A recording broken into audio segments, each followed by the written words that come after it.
بسم اللہ الرحمن الرحیم۔ السلام علیکم ورحمۃ اللہ۔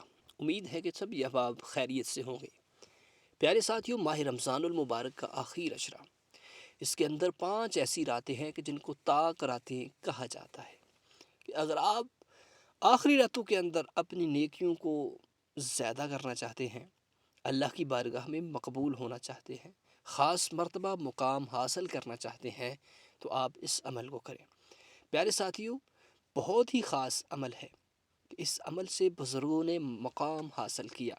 اس عمل سے جتنے بھی اللہ کے نیک بندے ہیں وہ اس عمل کو کرتے ہیں، ساری رات عبادت کرتے ہیں اور وہ اللہ سے مرتبہ و مقام بلند حاصل کرتے ہیں۔ پیارے ساتھیوں، کوئی بھی دل کے اندر حاجت ہے، تمنا ہے، تو آپ اس عمل کو کر سکتے ہیں۔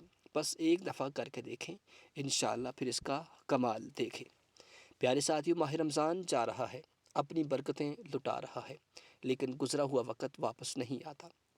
سماعت کر لیجئے اور اس عمل کو کر لیجئے، انشاءاللہ زندگی کے مصائب، دکھ، تکالیف، ہر قسم کی پریشانیاں دور ہو جائیں گی۔ آپ کی نیکیوں کے اندر کروڑوں اضافہ ہوگا اور انشاءاللہ اللہ کے کرم سے جو بھی جائز حاجت ہوگی وہ آپ کی پوری ہوگی۔ پیارے ساتھیوں، ضرور اس سے پہلے اگر آپ ہمارے چینل لو نقش بندی کے اوپر نئے ہیں تو چینل کو سبسکرائب کر لیں اور ویڈیو کو لائک ضرور کر دیں۔ بہت ہی مجرب عمل آپ کو میں بتانے جا رہا ہوں۔ پیارے ساتھیوں، یہ جو 5 راتیں ہیں ان کو طاق راتیں کہا جاتا ہے، کہ جن کا ذکر اللہ رب العزت نے قرآن پاک کے اندر بھی کیا، انا انزلناہ فی لیلۃ القدر، کہ تم کیا جانو کہ لیلۃ القدر کیا ہے۔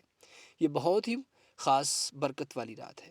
تو پیارے ساتھیوں، وضو کر کے خوشبو لگا لیجئے، تراویح پڑھ لیجئے، نماز عشاء باجماعت ادا کر لیجئے، پھر تنہائی کے اندر بیٹھ جائیے یا کسی کے سامنے بھی بیٹھ جائیں تو کوئی مسئلہ نہیں۔ تو آپ نے سب سے پہلے پیارے آقا صلی اللہ علیہ وسلم پر درود پاک پڑھنا ہے۔ اس کے بعد سورہ فاتحہ کی تلاوت 313 مرتبہ، سورہ قدر کی تلاوت 313 مرتبہ اور سورہ کوثر کی تلاوت 313 مرتبہ۔ اور خاص طور پر یہ عمل آپ نے کم از کم 5 راتوں کے اندر نہیں تو 3 راتوں کے اندر ضرور کرنا ہے، 25، 27 اور 29ویں رات۔